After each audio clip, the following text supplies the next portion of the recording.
సీతారామ ఎత్తిపోతల పథకాన్ని ప్రభుత్వం ఆర్భాటంగా ప్రారంభించింది. అయితే ఇది భద్రాద్రి జిల్లా రైతులను మోసం చేయటమేనంటున్నారు ఇక్కడి రైతులు, రైతు సంఘాల నాయకులు.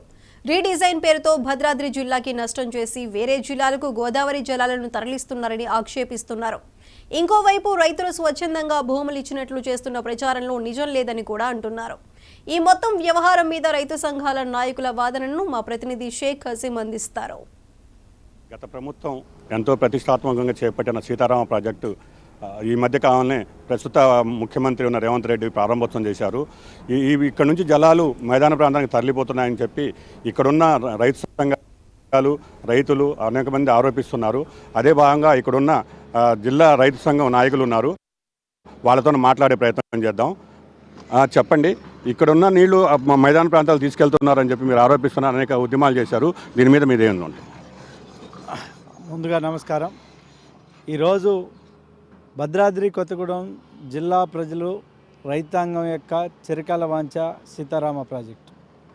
ఇది 2002 సంవత్సరంలో ఆనాడు ఎంపీ ఉన్నటువంటి మాజీ ఎంపీ తమ్మినేని వీరభద్రం గారి నాయకత్వంలో సాగినటువంటి పోరాట ఫలితంగా ఆ రోజు రాజశేఖర్ రెడ్డి 2005 సంవత్సరంలో శంకుస్థాపన చేశారు.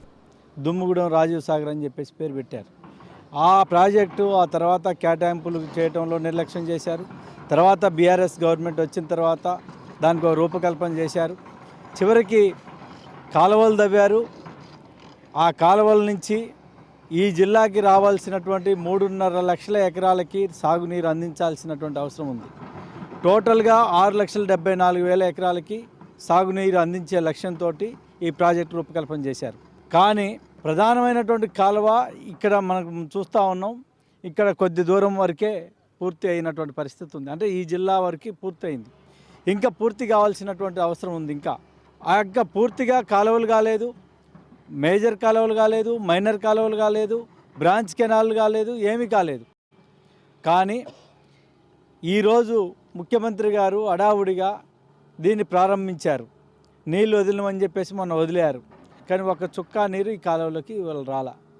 గోదావరి మొన్న 60 అడుగులకి చేరుకున్నటువంటి ఫలితంగా వచ్చినటువంటి వరద నీరుని పంప్ హౌజ్లో స్టోర్ చేసి ఆ పంప్ హౌజ్ల నుంచి విడుదల చేశారు. అది ఒక 2-3 కిలోమీటర్లు వచ్చేసి డ్రై అయిపోయినటువంటి పరిస్థితి ఉంది. పూసుగూడెంలో మొన్న ప్రారంభోత్సవం చేశారు కదా, దీని మీద మన భద్రాచలంకి సంబంధించిన మన జిల్లాకు రావాల్సిన నీళ్లు రావట్లేదని చెప్పి మీరు పోరాటాలు చేస్తున్నారు కదా, దీని మీద ముఖ్యమంత్రి ఎలాంటి హామీ ఇవ్వలేదు. దీని మీద ఏమంటారు? మొన్న ముఖ్యమంత్రి గారు ప్రారంభోత్సవం సందర్భంగా ఒకటే చెప్పాడు, 40% పూర్తయింది ప్రాజెక్టు, ఇంక 60% పూర్తి కావాలని చెప్పాడు. మరి 60% పూర్తి కావాల్సిన ప్రాజెక్టు నువ్వు ఎట్లా ప్రారంభిస్తావు? రెండోది, దీని మీద గత 6 నెలల నుంచి సంవత్సరం నుంచి రైతు సంఘాలు పెద్ద ఎత్తున కొట్లాడుతూ ఉన్నాయి. భూములు కోల్పోయినటువంటి ప్రతి రైతుకి 24 లక్షల రూపాయలు పక్కన హైవే కింద ఇస్తూ ఉన్నారు. అదే రేటుని ఇక్కడ కూడా ఇవ్వాలని చెప్పేసి మేము రైతు సంఘాలుగా డిమాండ్ చేస్తూ ఉన్నాం. భూములు కోల్పోయిన రైతులకి వాళ్ళకి నీరు రాకుండా వేరే ప్రాంతాలకు తరలిపోతున్నారు, మీరు అనేక ఆందోళన చేస్తున్నారు. దీని మీద మీరేమంటారు? ఈ సీతారామ ప్రాజెక్టు పనులు అరకొరగానే పూర్తి అయినాయి. పూర్తి కావాల్సిన పనులు ఇంకా చాలా ఉన్నాయి. అది ఎలకలొడ్డు దగ్గర, గుట్ట దగ్గర ఆడదాకా తీసి ఆపటం అనేది జరిగింది. అక్కడి నుంచి రోళ్లపాడు రిజర్వాయి నిర్మాణం చేయాల్సిన అవసరం ఉంది. ఆ నిర్మాణం చేపడితేనే ఈ జిల్లాకు సస్యశ్యామలంగా రైతుల భూములకు సాగునీరు అందే అవకాశం ఉంది. ఇదంతా రీడిజైన్తోనే కొత్తగా ప్లాన్లు వేసుకొని సాగర్ కాలువలో ఈ నీళ్ళని తీసుకెళ్ళి మళ్ళీ ఉమ్మడిగా ఆంధ్ర రాష్ట్రాలకి ఈ నీళ్లు పంపించే దాంట్లో కుట్ర చేస్తున్న 3 మంత్రులు కుట్ర కనబడుతుంది. రైతులకి తీవ్రమైన మోసం జరుగుతున్న పరిస్థితి ఉంది.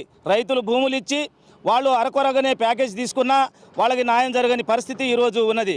మేము రైతు సంఘాలుగా అనేక ఆందోళన చేసినాం, మేము దీక్షలు ఏర్పాటు చేసినాం, అనేక ఆందోళన చేసి రిప్రజెంట్లు ఇచ్చినా కూడా మా రిప్రజెంట్లను పెట్టిన పరిస్థితి ఉన్నది. ఇది తాత్కాలికంగా ఉపశమనంగా ఉన్న శాశ్వత పరిష్కారం కాదనేది మేము రైతు సంఘంగా డిమాండ్ చేస్తున్నాం. ప్రభుత్వానికి ఒకటే మేము కోరేది, రోళ్లపాడు రిజర్వాయర్ని పూర్తి చేసి భద్రాద్రి కొత్తగూడెం జిల్లాకు నీరు సస్యశ్యామలంగా ఇవ్వచ్చు అనేది మాకు ఉన్న అవకాశంగా ఉన్నది. కానీ దాన్ని కనీసం ఆలోచన చేసే పరిస్థితి కూడా లేదు. రైతు సంఘాలుగా, రైతులుగా అనేక దీక్షలు చేపట్టిన వాటి ఫలితం కూడా లేని పరిస్థితి ఉంది.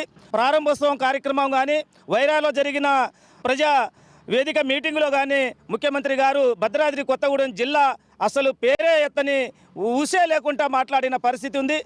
మరి రైతులు ఇచ్చిన భూములు భద్రాద్రి కొత్తగూడెం జిల్లా సీతారాం ప్రాజెక్టు కాలువ గత ప్రభుత్వం చేపట్టిన ప్రస్తుత ప్రజెంటు డిజైన్తోని రైతుల్ని మోసం చేస్తున్న పరిస్థితి ఉన్నది. ప్రధానంగా మేము కోరేది ఈ వినోబనగర్ రైతులు దగ్గర ఒక 30 మంది రైతులు మళ్ళీ ఈ రీడిజైన్ కాలువ పనులకు భూములు ఇవ్వటం జరిగింది. వీళ్ళకి ప్యాకేజీ ఆశ కల్పించారు కానీ ఒక పైసా కూడా లేదు. పేసా చట్టం ప్రకారంగా చూసినా ఇక్కడ తీర్మానం కూడా చేయలేదు. ఈ పనులు ఎట్లా చేపడతారు ఏజెన్సీ ప్రాంతంలో అనేది కూడా మేము ప్రధానంగా డిమాండ్ చేస్తున్నాం. ఇది చాలా అన్యాయం, ఇది దౌర్జన్యం, బలవంతక ఈ పనులు చేస్తున్నారనేది మేము డిమాండ్ చేస్తున్నాం. ఈ పనులే కాదు, భద్రాద్రి కొత్తగూడెం జిల్లాకు సాగునీరు అందించి మిగులు నీటిని ఇతర జిల్లాకి ఇవ్వాలనేది మేము ప్రధానంగా డిమాండ్ చేస్తున్నాం. అట్లా కాకుండా అయితే రైతులతోని ప్రధానంగా అన్ని వర్గాల్ని కలుపుకొని ప్రజా ఆందోళన, రైతాంగ ఆందోళన పోరాటం చేస్తామని ప్రభుత్వానికి హెచ్చరిస్తున్నాం. సీతారామ ప్రాజెక్టు మిగులు నీళ్లని మాత్రమే ఇతర ప్రాంతాలకు తీసుకెళ్లాలని, ఇక్కడ ఉన్న నీటిని ముందుగా ఈ జిల్లాలో సస్యశ్యామలు అయినాకనే భూములన్నీ తర్వాత అక్కడ తీసుకెళ్లాలని చెప్పి రైతు సంఘాల వాళ్ళు కోరుతున్నారు. ముందు అయితే ఏ డిజైన్ ఉందో అదే డిజైన్ చేయాలని చెప్పి ఇక్కడ రైతు సంఘాల వాళ్ళు కోరుతున్నారు. కెమెరామ్యాన్ ప్రశాంత్తో ఎస్కే కాసిం 99.